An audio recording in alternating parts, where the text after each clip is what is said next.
Hey guys, welcome back to another quick tutorial video of Tech It Simple.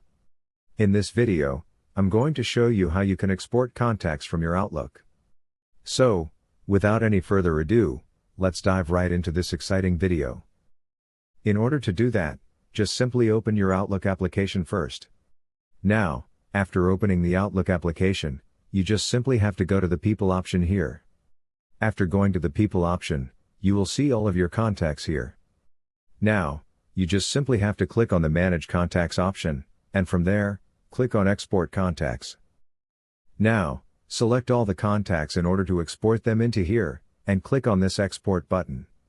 Now, your contacts will successfully be exported into your computer in CSV file format.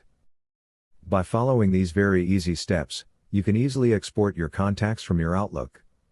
I hope this video was helpful for you. If yes, don't forget to like, share, and subscribe to the channel to never miss another update. Thank you for watching the video.